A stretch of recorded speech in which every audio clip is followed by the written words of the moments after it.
Oke, para pendengar, yuk kita mulai deep dive spesial hari ini.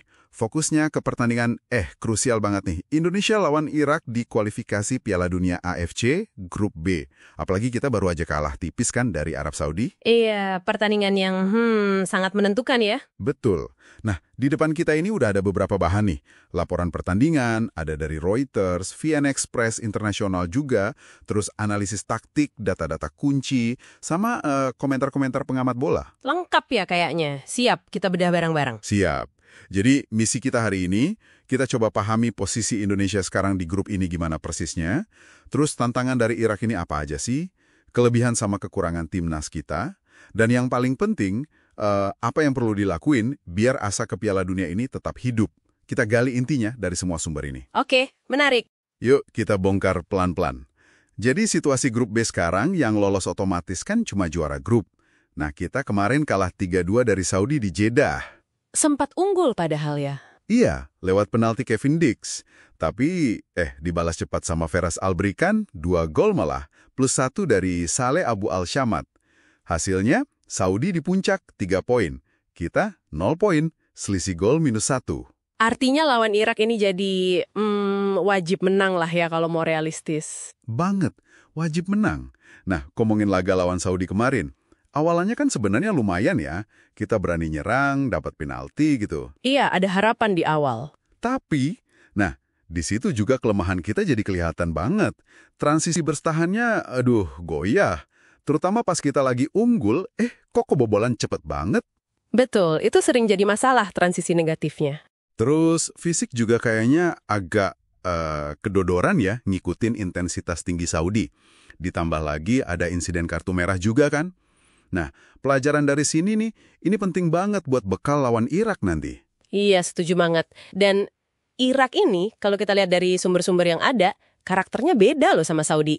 Oh ya, gimana tuh bedanya? Mereka ini lebih terstruktur mainnya, rapi gitu. Disiplin taktiknya kuat.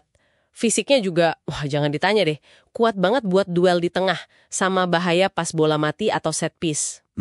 Oke.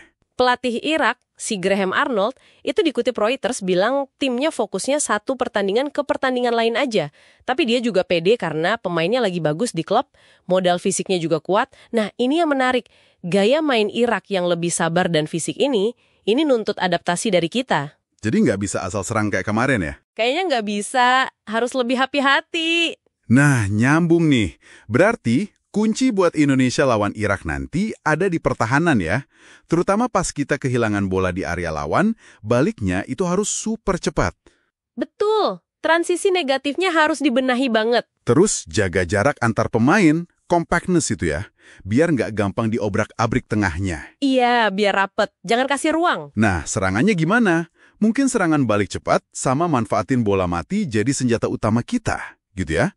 Kayak pas lawan Saudi kemarin kan kita juga sempat bikin repot dari situasi gitu. Bisa jadi. Itu salah satu cara buat ngakalin tim yang lebih terorganisir kayak Irak. Nah, kalau kita rangkum plus minus Indonesia sekarang dari sumber-sumber ini ya. Oke, gimana tuh? Plusnya, kita punya pemain yang main di Eropa. Itu bawa kualitas teknik sama mental yang beda. Terus, kita nunjukin bisa cetak gol lawan tim kuat kayak Saudi, 2 gol lo kemarin. Iya. Semangat juangnya juga oke, nggak gampang nyerah. Iya, itu modal bagus. Minusnya? Minusnya, nah ini, kedalaman skuad masih jadi PR besar. VN Express juga nyorot ini. Kalau ada pemain kunci cedera atau kena akumulasi kartu, wah pengaruhnya bisa signifikan banget. Kerasa ya kalau ada yang absen. Banget.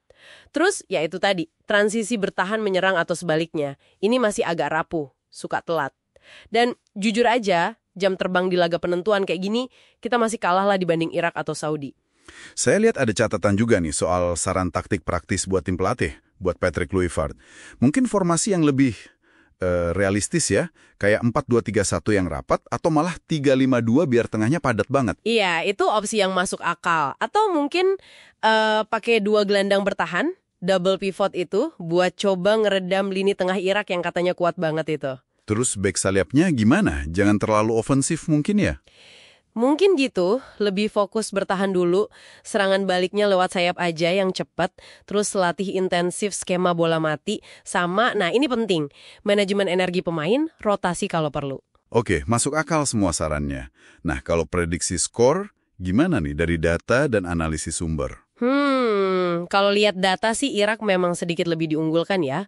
Prediksi kasarnya mungkin gini, kans Irak menang sekitar 45%, seri 30%, kita menang 25%. Wah, tipis juga ya sebenarnya. Iya, skor paling realistis yang disebut Reuters itu Irak menang tipis 1-0. Atau bisa juga 1-1 tapi syaratnya Indonesia main super disiplin bertahannya dan serangan balik atau bola matinya efektif banget. Jadi intinya? Intinya Irak saat ini dinilai punya keseimbangan taktik dan fisik yang lebih matang. Sementara kita, PR terbesarnya yaitu meminimalkan kesalahan sendiri, terutama pas transisi. Pengamat-pengamat gimana pandangannya? Rata-rata mirip sih. Mereka lihat ada progres di era Patrick Kluivert ini. Lebih berani mainnya, bisa cetak 2 gol ke gawang Saudi, itu kan pencapaian bagus. Iya, ada peningkatan. Tapi ya itu, ujian sesungguhnya ya lawan Irak ini. Kalau menang, asal lolos masih terbuka lebar. Kalau kalah, yah, realistis saja berat banget. Kunci jangka pendeknya, disiplin taktik nomor 1 sama jaga stamina. Jangan kepancing main terbuka terus lupa bertahan. Terus jangka panjangnya? Jangka panjangnya ya PSSI memang harus terus genjot fisik pemain, sama cari cara biar kedalaman skuad kita lebih bagus, pilihannya lebih banyak dan merata kualitasnya. Oke, jadi jelas ya kesimpulan deep dive kita kali ini. Laga lawan Irak ini jadi tes sesungguhnya buat disiplin taktik dan mental timnas kita mengelola momen-momen krusial. Apalagi setelah dapat pelajaran berharga dari Saudi kemarin. Jadi, ya apa artinya semua ini? Ini momen pembuktian. Bisa nggak tim kita belajar cepat dan adaptasi? Betul. Dan ini mungkin satu hal buat Anda renungkan lebih dalam lagi nih. Mengingat betapa pentingnya laga ini dan masalah transisi yang terus-terusan jadi sorotan sumber-sumber tadi, muncul pertanyaan penting kan jadinya. Apa iya fokus ke taktik jangka pendek yang disarankan tadi, kayak main rapat, double pivot, itu bakal cukup buat nutupin celah pengalaman dan mungkin kedalaman skuad pas tekanan di lapangan nanti benar-benar tinggi?